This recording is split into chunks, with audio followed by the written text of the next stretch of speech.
एक केस तो लोग अभी तक भूल नहीं पाए थे कि बीवी हनीमून पर लेके गई थी अपने पति को, वहीं प्रेमी संग मिल उसको मार दिया और घर लौटती है जब कहती है कि मुझे तो पता ही नहीं है क्या हुआ क्या नहीं हुआ।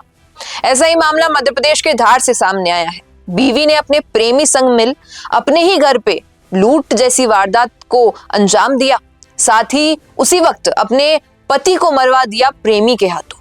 दरअसल हुआ यह था कि प्रियंका की शादी उसके पति से जब हुई थी जब दोनों की उम्र लगभग 15 साल थी, यानी कि बाल विवाह हो गया था आज से कई समय पहले। और क्योंकि बाल विवाह हो गया और उसके बाद जब समझ आने लगी तो प्रेमी पसंद नहीं आया, बल्कि अपने ही समाज का कमलेश नाम का एक व्यक्ति पसंद आने लगा। लोगों का कहना है कि अक्सर प्रियंका घर से बाहर रहा करती थी और ज्यादातर वक्त मायके में बिताया करती थी। और जब ये वारदात हुई उससे भी कुछ समय पहले वो अपने पीहर में ही थी, अपने मायके में थी।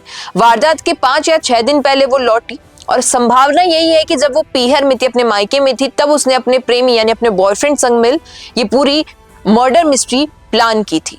अब एक रात होता यही है कि घर के अंदर कुछ लोग घुस आते हैं और वार करते हैं प्रियंका के पति पर, और इतनी गंभीर चोट होती है उसके सर पे कि उसकी मौके पर ही मौत हो जाती है।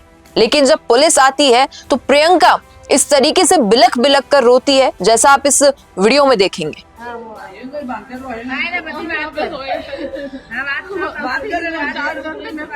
उन्होंने पहले हमारा मुंह दबाया, फिर उन्होंने बोला जो हम कर रहे तो मार डालेंगे।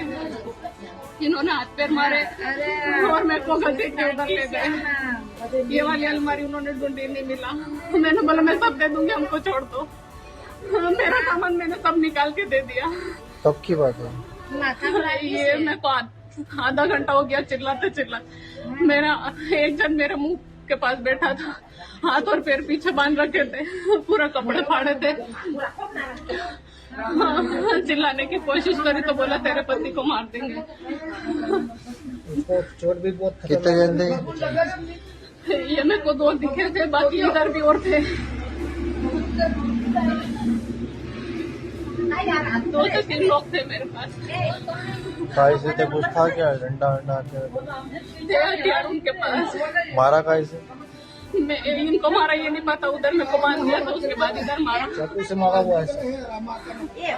वो इधर कब मारा मेरे को तो उधर बांधा था बेड चाकू पे। से मारा हुआ ये इतना कहने लग गया। अब देखा आपने कि प्रियंका किस प्रकार से बिलख बिलख कर रो रही है, बता रही है कि चोर आए थे, चोरी कर गए। और बाद में उसने ये भी बताया इन्वेस्टिगेशन में कि 3 लाख करीबन के जेवर ले गए, 50,000 नकदी थी घर में, वो सभी ले गए। और जब पति ने बीच बचाव किया तो पति पर वार किया और इस दौरान ही पति की मौत हो गई। और एनवायरनमेंट तो ऐसा क्रिएट किया प्रियंका ने कि सभी लोगों को यकीन होने लगा कि हाँ ऐसा ही हुआ होगा। चोरी की वारदात से आए चोरों ने कहीं ना कहीं इतना ज्यादा जोर से हमला कर दिया कि पति की मौत हो गई। लेकिन पुलिस वाले कहीं ना कहीं उस पद तक इसलिए पहुंचते हैं कि उन्हें बहुत ज्यादा अनुभव हो जाता है, क्योंकि प्रियंका का मोबाइल भी गायब था।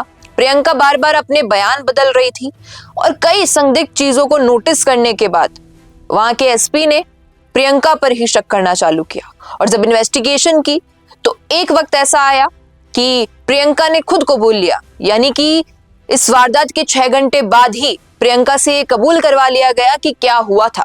तब प्रियंका ने ये बात कबूली कि हमारी शादी बचपन में हो गई थी और क्योंकि मैं किसी और से प्रेम करने लगी तो पति को बीच रास्ते से हटाने के लिए मैंने अपने प्रेमी कमलेश संग मिल ये पूरी मर्डर मिस्ट्री प्लान की और अपने पति पर हमला करवा दिया और इसकी मौत करवाई, ताकि हम दोनों यानी प्रियंका और कमलेश जो प्रेमी और प्रेमिका है ये साथ रह सके। लेकिन पुलिस ने इन्वेस्टिगेशन की और ये सारा सच सामने आया। इसलिए कहते हैं कि आजकल कभी किसी पर विश्वास करना बहुत बड़ा टास्क हो जाता है। घर में पिता, माता, भाई, बहन, ससुराल में जाने के बाद ससुराल वाले या पति या पत्नी किसी पर विश्वास नहीं रहता है, तो विश्वास थोड़ा सोच समझ के कीजिए। धन्यवाद। बिजनेस अच्छा हो सकता है, लेकिन अगर नाम नहीं दिखा तो पहचान कैसे बनेगी? अब टेंशन छोड़िए, द फैक्ट इंडिया आपके बिजनेस को देगा वो पहचान जो पूरे राजस्थान में हर किसी तक पहुंचे। न्यूज चैनल पर विज्ञापन, पॉडकास्ट और प्रमोशन के जरिए आप सीधे 5 लाख सब्सक्राइबर और 10 करोड़ से ज्यादा व्यूज तक अपनी पहुंच बना सकते हैं। तो देर किस बात की, आज ही द फैक्ट इंडिया से जुड़िए और अपने बिजनेस को बनाइए हर घर का नाम।